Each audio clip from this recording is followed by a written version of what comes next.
Alrighty, folks, I'm going to go ahead and walk you through the system setups that we're going to need to be able to do the capture the flag exercises. The first one is going to be REPL, which you can get to by going to this website, https://replit.com, replit.com.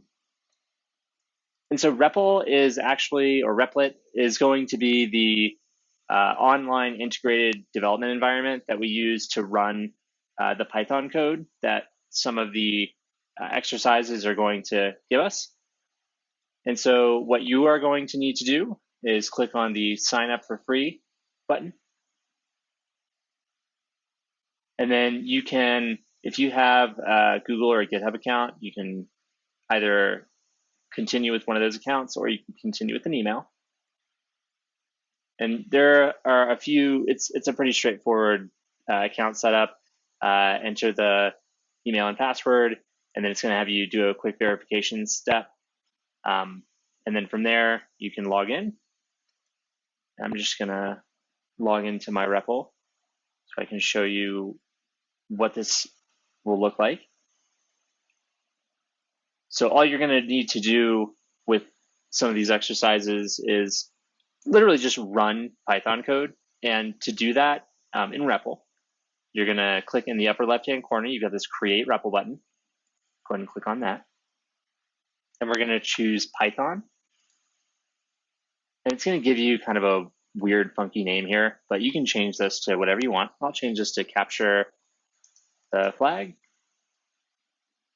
And I'm going to do Recording. And I'm going to select Create REPL.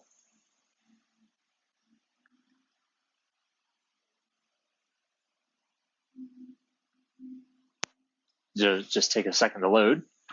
And then once it does, I've got sort of this top section and the bottom section.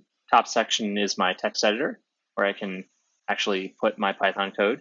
And then the bottom section is my terminal or my console, where I can actually run that code. So just as a, for instance, I can say print hello world. And when I run the code, all I have to do is just click the green run button.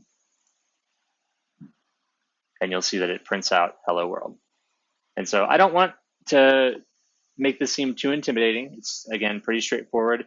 For the exercises that involve Python code, all you'll need to do is paste that Python code into this editor and then run the code.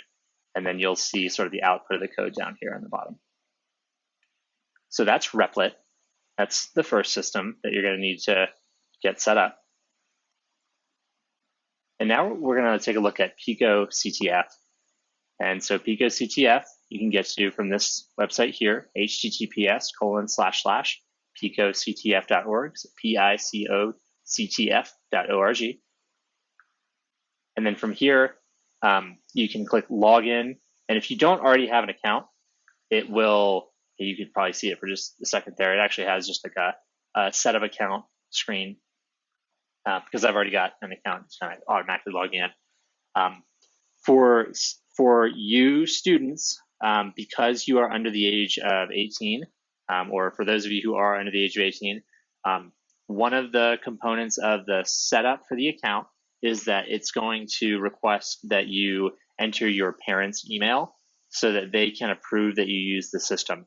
And if I am not mistaken, I think that there's like a week-long window that they have, or maybe 2 weeks, to be able to approve that. So when you go through the setup, it's going to ask you for your information. And when you basically indicate to the system that you're younger than 18, it's going to say, okay, because you are a minor, we're going to need your parents' information.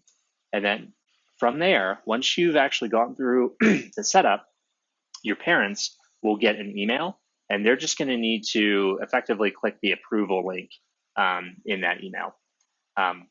It's for you to be able to use the system long term. I think it, again, after it gives you about a week to use it before they approve it. And then after that, I think you'll run into some challenges. So make sure you get your parents to approve that. So that being said, let me just go back to the main picoCTF page here. And when I click practice, I think it's going to suggest them. Oh, actually, let me get back here. Log in. And then now let me go to practice. There we go. Okay. So the picoCTF website is an online platform that was funded by Carnegie Mellon with GenCyber in mind for capture the flag events. And these exercises are plentiful. There are a ton of them. They're wide ranging. There are a million different categories. And there's all sorts of different sort of difficulties that you can try. So some of them are kind of easy and some of them are really, really, really hard. So, and a lot of them are kind of in the middle. So all of the exercises are sort of listed here. And all you'll need to do as the student is search for the name of the exercise. So let's say the first one that you wanted to do was obedient cat. And just start typing obedient cat and you'll see that it shows up right here. Because I've already done obedient cat, it's going to show up kind of grayed out, but I can still select it.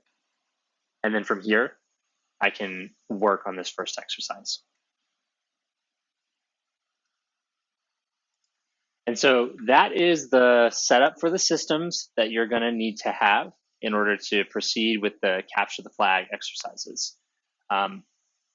The Replit and the picoCTF. And once you get those set up, you should be ready to rock and roll for the capture the flag exercises. So thanks very much, and looking forward to getting you working on those exercises.